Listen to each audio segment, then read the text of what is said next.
All is quiet in the NBA right now, and so on today's episode of Locked On Suns, we're having a little bit of a different show. The man behind the Planet Orange Instagram account, Alex Alvarez, is going to give his thoughts on all things Suns, tell you a little bit about what it's like running an Instagram account, followed by Mikal Bridges, Devin Booker's buddies, and more, and his Fandom story. We always like to get into that in August, so let's get started. Locked On Suns, let's go.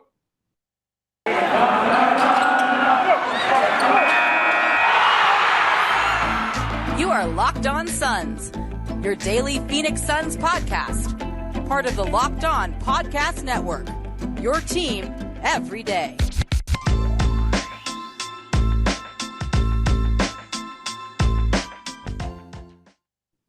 We are back. This is Locked On Phoenix Suns. We are part of the Locked On Podcast Network, and I'm your host, Brendan Clean, a credentialed media member covering the Suns for the past 5 seasons and a writer at Suns.com and Dime Magazine. A big thank you for making Locked On Suns your first listen here on this Monday. We're still going strong Monday, Wednesday, and Friday all throughout the month of August. So if you've not already done so, hit follow or subscribe on your favorite podcast app. Make sure we're in your feed every single time a new show goes up. And if you're finding us on YouTube, a big shout out. That's the best way to support the show. Hit subscribe down below and drop me a comment as you listen to this first segment on your thoughts, because Alex and I are just going to dive right in here. Man, you were posted on the story of the Instagram account the other day, basically saying you're kind of tired of the KD stuff, right? Like, I think we're all there. And this week, things just got like it hit a new level where people are trying to find the whereabouts of KD after John Gambadoro tweets out that he's here. I think that was Thursday night. And then it's like, okay, maybe he's not here. Is he at a Chick-fil-A? That was the rumor for a minute there. And I kind of agreed with what you were saying of like, can we all just set it aside and just like, if it happens, it happens. But I'm very done. Not even talking about it, but even thinking about it personally.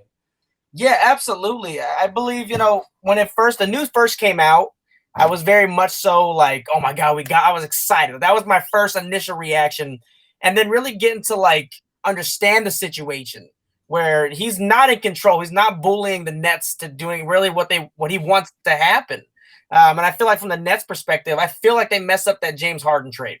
And I think he took a lot of flack for that, so I don't think they're going to want to repeat that again if they do end up trading a piece like Kevin Durant. And then, a bunch of stuff transpired. And not saying that I wanted to get rid of anybody because I love my boys, but, DA was a big trade piece in that scenario. We ended up signing them back, and I love having DA here. Awesome. But then that happened. There's so much stuff was going on. And at some point, it just kept carrying on. And this rumor. And then, you had John saying he's coming to Phoenix, and everyone's like, oh, my God, he's going to be here tonight. And it's just so much, and it's just, I've given up at this point. Obviously there's always a chance, but I'm not holding my breath on it. And I don't think Suns fans should at this point. Do you think they are? Let me ask you it that way. Cause you get messages, I'm sure you see comments from people, a lot of people follow the team through your account. Do you think people are still amped up for that? Or do you think they've moved on? It's definitely decreased, because at first I was getting just a bunch. I'm always getting a bunch of messages, but a lot of it was like, oh my God, we're going to get them. Like, it was just people like making shirts and jerseys and names. And I'm like, it was that from the jump. And I've definitely seen the conversation die down within the messages and comments and stuff along that line. Interactions on my stories, posts and all that. People don't seem to be holding their breath as much as they were from the jump. So that's kind of dying off again. There's still always a chance, but it's definitely died down a bit in the Valley. It feels like that's how it is in the NBA. I've like across the country in terms of fans and whatnot, but like I still do think he gets traded. I think so too. I mean, I don't know where he's going to get traded to, and I don't know when. I don't know how that's going to go. I see the Nets kind of dragging it out into the season and seeing if he's even going to play, because we have no idea what Kevin Durant's thinking, what he wants to do.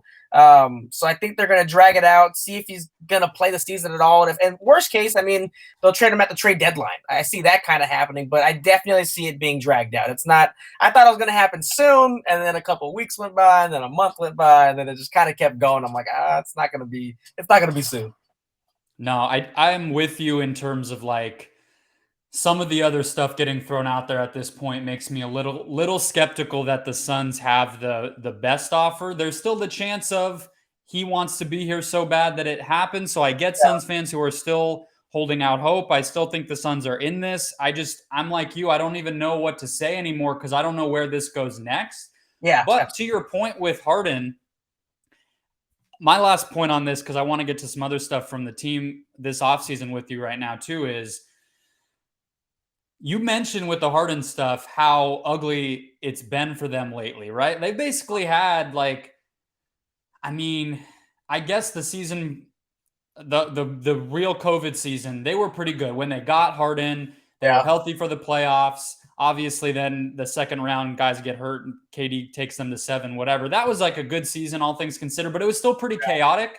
Yeah. And then this year, they were just completely ruined by all the chaos. Yeah. So, imagine another season now where KD, if he does start sitting out games or it does get ugly, that's like 3 straight seasons where you don't even know what your team's going to be like. You don't know what's coming next every day. Like, that part of it makes me – that's why I think he does get dealt. But what else to you stuck out this offseason? You mentioned DA. How did you think that all went down? Is there anything else that excited you or you're still thinking about? I don't know how to feel, to be truthfully honest. I've said it a few times on my page. I'm in a bit of turmoil myself as a fan, because obviously we saw what our team did last year in the regular season. It was amazing. It was historic. It was great to watch.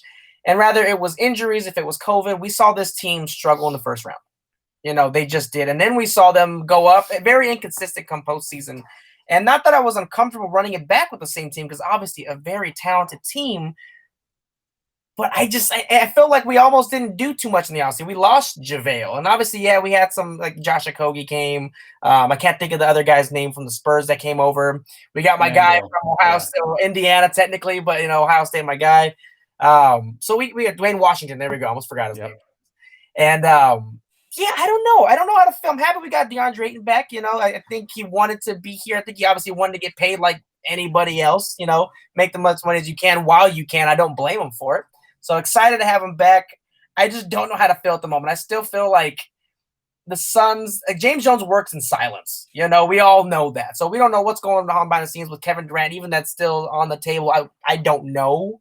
But there are a lot of free agents out there. And I'm pretty sure, and again, I said it the other day, is Langston Galloway is kind of like, there's a lot of free agents just waiting for jobs here. We're all kind of just waiting to see what happens with Kyrie and Durant. So there's a lot of people out there I feel like we can still get. There's a Dennis Schroeder who I like. I know Sexton's still kind of having issues with the Cavs, and there's a lot of free agents out there I think that can help the Suns. And if we can just make some simple additions, I wouldn't mind running it back with the same squad for the most part. Yeah, it would be. I think fans would be pretty bummed if it felt like basically the same group that just dropped the ball in Game 7 came back, but. You also have to be honest, and to your point on even like whether the Suns would actually get KD at the deadline, you also have to I think sometimes we can get so caught up in the summer, and it's like you can make trades and additions throughout the season if you want to, right? And so I guess that's kind of where my mind is going now, whether it is the KD stuff that lasts into the season or if it's some of these other possibilities. It's like, yeah, maybe you sign Schroeder sometime before camp if he's interested in playing with CP again. Yeah. That seems like an obvious one that they would want to be looking at. And maybe some other stuff happens between now and the deadline. That I do think that would bum people out. But I want to get to another question for you because you approach this, you talk about the DA stuff the same way I do. And it feels like you're a little nervous about what because people are so diehard DA sometimes. I can feel you sometimes getting into that place that I get to where I'm like, okay, hold on. I'm about to cross the line. I'm going to get some comments. I'm going to get some tweets at me, whatever it might be. I got to hold off here. Yeah, no, my biggest thing, to be honest, is I don't express my opinion fully. I'll say that. I will be honest with that. A lot of that has to do with, like you said, I got like Devin Booker's friends following me. I got Mikhail who follows me. I got Chris Paul who watches my stories. His brother follows me. His mom follows me. And not that I have anything bad to say about these guys because it's basketball and it's purely basketball opinions.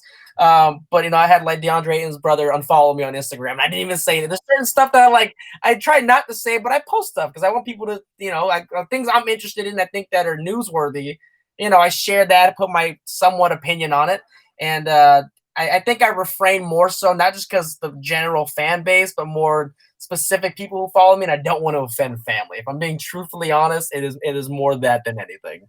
No, I think that's totally reasonable, and I want to hang on that point in our next segment because I feel the same way. I mean, I know people listen to this show that work there too, and like it is one of those things you have to be aware of. So let's get into some of that stuff here in the next segment. First, though, guys, today's show brought to you by Built Bar. If you haven't tried Built Bar Puffs yet, you're depriving yourself of one of the honestly most delicious foods I've ever tasted. And obviously, that can sound like an exaggeration. I know you're probably already skeptical, but I can genuinely tell you these new cookie dough chunk puffs, I think I got 4 or 5 in the sample pack they sent so that we could tell you guys about them. And I think I ate them 4 or 5 days in a row, finished it off in less than a week because it's a treat. It feels like a treat. It feels like you're eating candy. It feels like you're getting like some thing you're looking forward to, but it's packed with protein and it's actually good for you, which is the craziest part of a Built Bar, no matter which one you try. But this one, it has like that salt in there that tastes like cookie dough. It has the chocolate puff or chunks, and then the puffy marshmallowy inside. Delicious stuff, but only 160 calories, low in sugar as well, packed with that good collagen protein, which your body absorbs efficiently and has a ton of health benefits for everybody.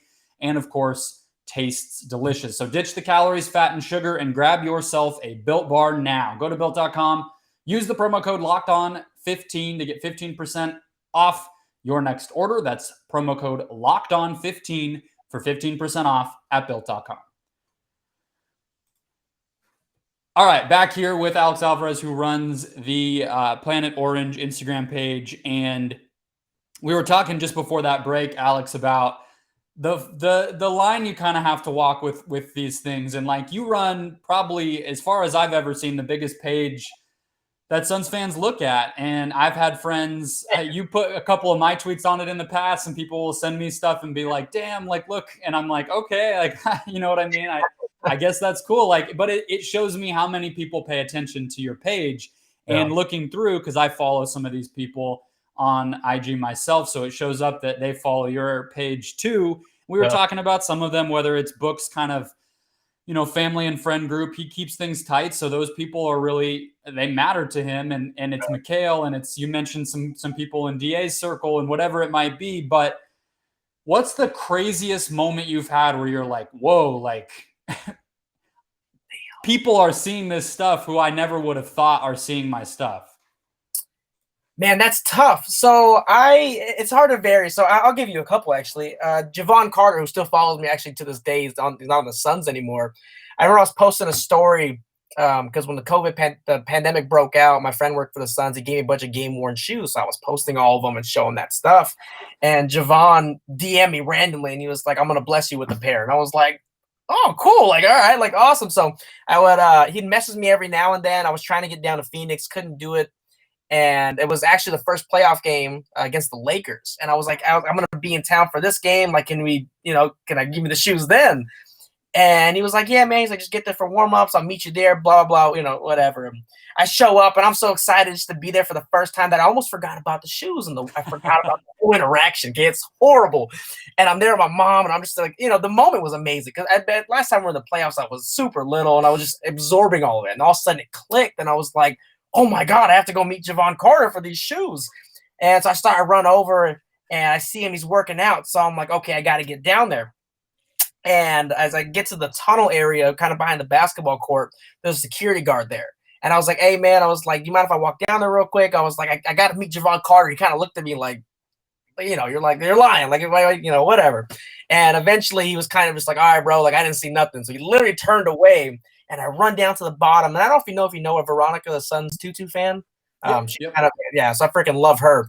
And I get down there. She's like, come with me. So I'm talking to her for a little bit. And Javon, the moment I get down there, he walks back into the tunnel. And I'm like, no, like, I forgot. So I shot him a text. I was like, hey, man, I was standing here, but you didn't hear me. Obviously, I wasn't there.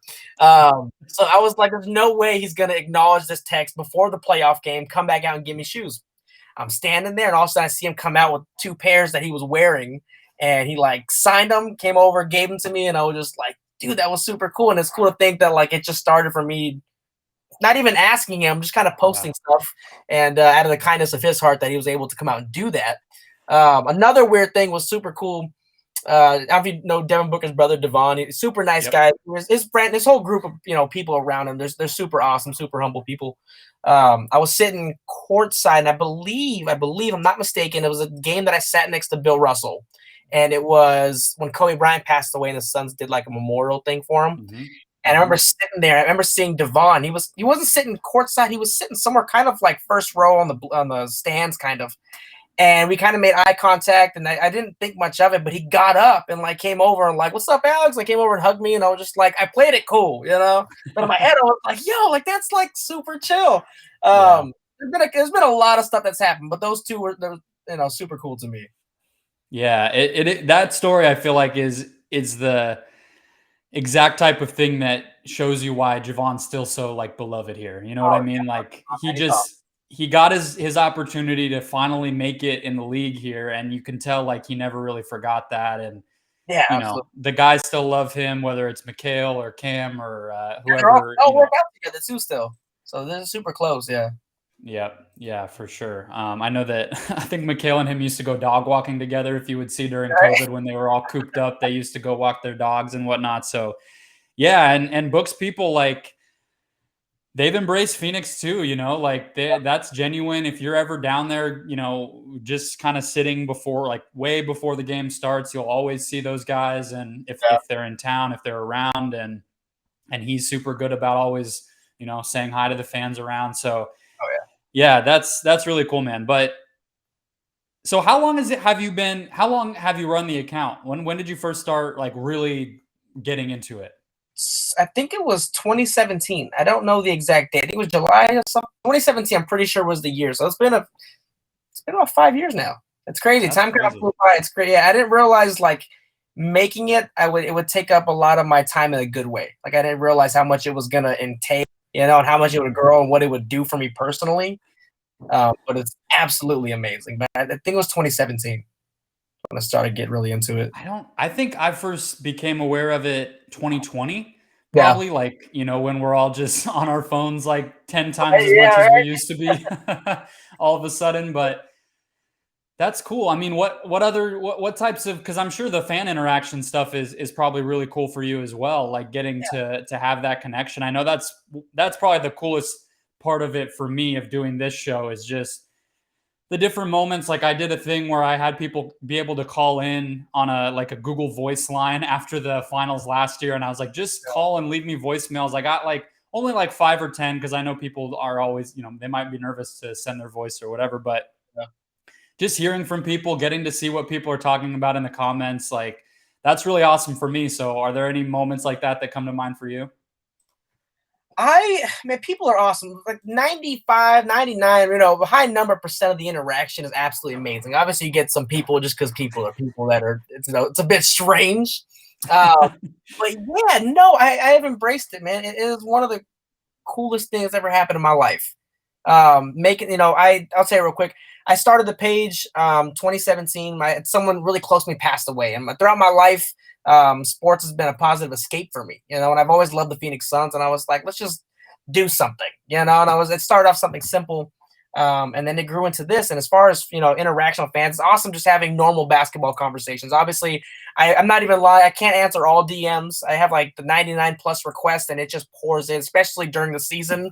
So I don't mean to be rude to people, but it's just hard answering everybody. It's at times overwhelming, but I enjoy it because everybody's so excited to talk to me and hear my opinion. So I do enjoy it.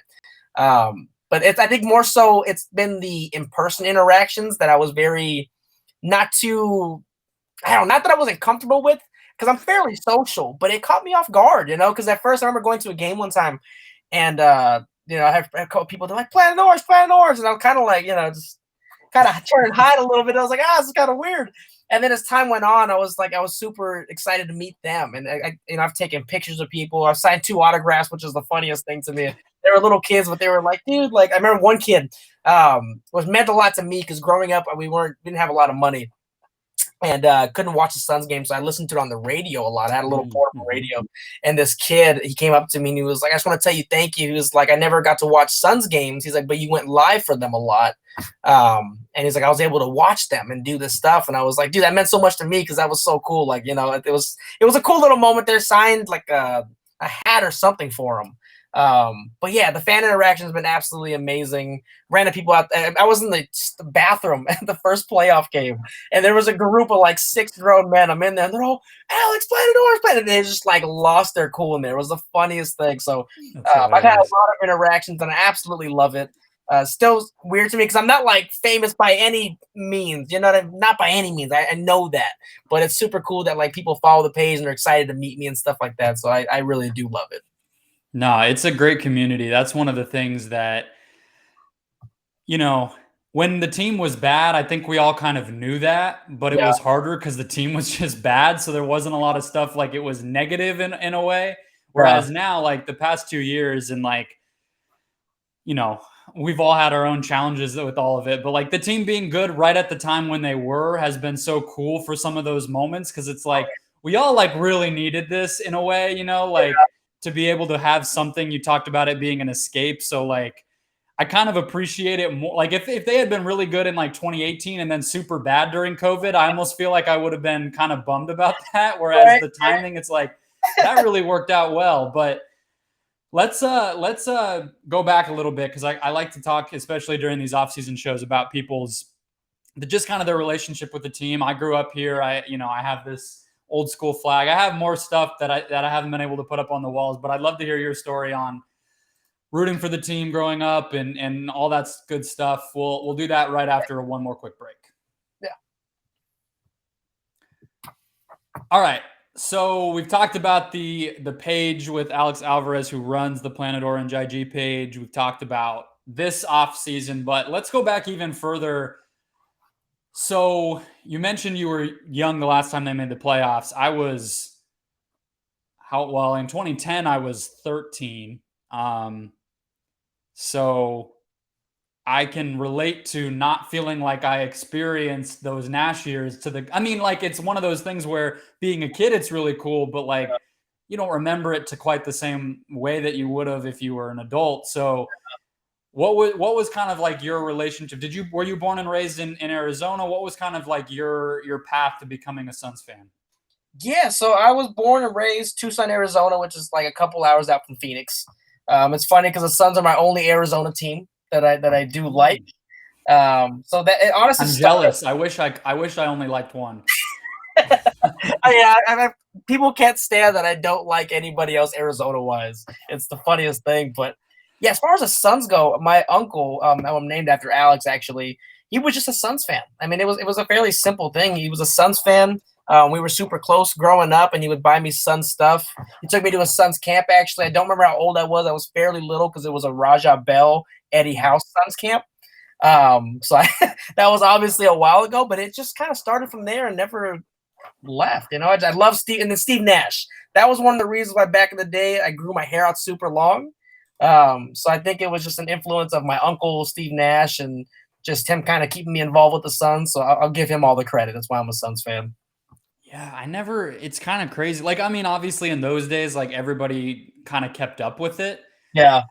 But I never was like, I didn't have family who was like that. And I was the same way as you. I had like regular basic TV, but I didn't have cable. So back in those days, people like, if anyone remembers, they used to split the games where some were on cable, but some would be on channel 45 on like regular TV. Yeah. And so I could watch those, but I couldn't watch when they were on like Fox Sports Arizona back then.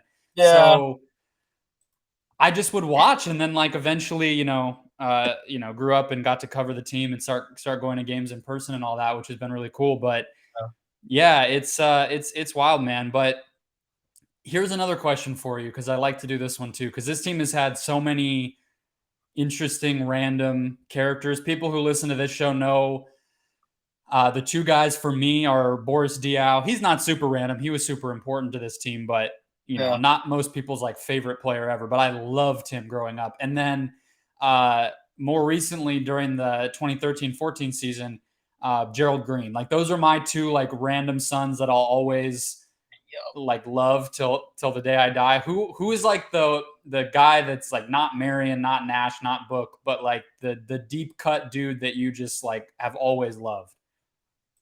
Leandro Barbosa. I've always loved Barbosa.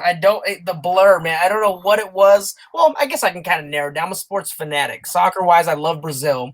Found out he was Brazilian, and I was like, oh my God, this is like the coolest thing ever. And then just a great, awesome player, always hustling, leaving it out there. I just loved his energy. So it's definitely Barbosa. And then I'd have to steal one from you, Gerald Green. That guy was lethal. I freaking loved him. I didn't even know he was missing a finger, by the way, until they came out with a foam finger. And it was one, and I was like, why is it missing a finger? And I was like, oh my God, like that's even cooler. So yeah, I think those are my top two guys, Barbosa and Gerald Green. I freaking will always love those guys. Yeah, Barbosa's a weird one. Like, I obviously think people, here know what he meant, but it kind of feels to me like nationally, like those Warriors seasons might end up being more what he's remembered for. Like, I just feel like he was so under the radar at that time. I know he won Sixth Man of the Year, and like, maybe if you were a really big NBA fan at that time, you would have an awareness of him, but he was just always like the third, fourth, fifth guy on those teams. So I'm glad you brought him up, because I do worry like he's not gonna stay in people's memories the same way some of those other players did. And I can't even forget Kelly Oubre. I absolutely was part of all that fandom. I still love Kelly Oubre to this day. He's freaking awesome. I got to talk to him a few times. He's genuinely a good person. So Kelly Oubre is always gonna have a special place too. Can't forget that, man. Yeah, you're lucky. He liked fans more than he liked media. So I got to interview him one-on-one once during COVID when he launched the Dope Soul stuff. Oh yeah. But at any time he had to talk to us, like covering games and whatnot, he didn't like to do that. So I obviously he never had a bad interaction with him. Yeah. And I get it. There's just guys who don't like that part of the gig, but that's that's a good one to mention, because that's another one where like I remember doing a show when the day that Chris Paul got traded here. Yeah. Well, I did like one show just about like, what does this mean? Chris Paul's here, etc. But then I did like the next day, I did a whole segment on like, everybody here is going to have this really weird thing where we're all going to remember how big of a role Kelly played in kind of turning things around like culturally. But I don't feel like anyone outside of Phoenix is going to get it. Like they're all going to be like, Kelly Oubre, like, come on, like whatever, right. You know what I mean? But he did. He mattered here. He really turned things around. Yeah. Yes, he really did. It's so under the radar. Yeah, if you're not a Suns fan, you really don't get it. You really don't. No, you're just thinking like that dude who's inefficient and like always bounces around and whatever. But it's like, you have to understand how few good players there were on this team at that point in time. So even getting a dude who just like played hard, committed to being here, re-signed here, all that good stuff, and like got along with the fans the way he did, like they just needed that so much, especially coming off the Trevor Ariza nonsense and TJ Warren and all these guys who were just trying like hell to get out. And then he finally he just liked it here, and it was like a breath of fresh air in a way. Yeah, I freaking loved Kelly. Yeah, he brought so much energy. Like, loved the fans, and he showed it. He was awesome. He was awesome. All right. Well, man, I really appreciate it. Oh, you have a TikTok too. What's the @ I mean, people probably know the IG page if they're listening to this, but I want to do something more with that, but I think it's Suns Community. I'm pretty sure. You think I would know? Yeah, that's Suns Community. I'm pretty sure. Cool. I am bad. I've never made it. I love going on TikTok. I've never made a TikTok in my life, so I respect that you are even willing to try that, because it's a whole other world. But yeah, I know you're trying to grow that page, so people can go check you out there. Obviously at _PlanetOrange_ on IG, and we'll be back Wednesday, guys. I think I'm hoping to get another local guest, more in the media, bigger time media than me type of place. I don't want to commit to anything because I haven't heard back, but we'll try to do that Wednesday, everybody. And then Friday, I think Aaron Edwards will be back. He's recovered from pulling his side muscle, so he'll be back to join us as he does every week to close out the week. If there's any news, I'll be right here for it. As always, you can follow the show at Locked On PHX Suns. A big thanks for making Locked On Suns your first listen today. Now, Go make Locked On NBA your second listen to catch up on everything else going on around the league.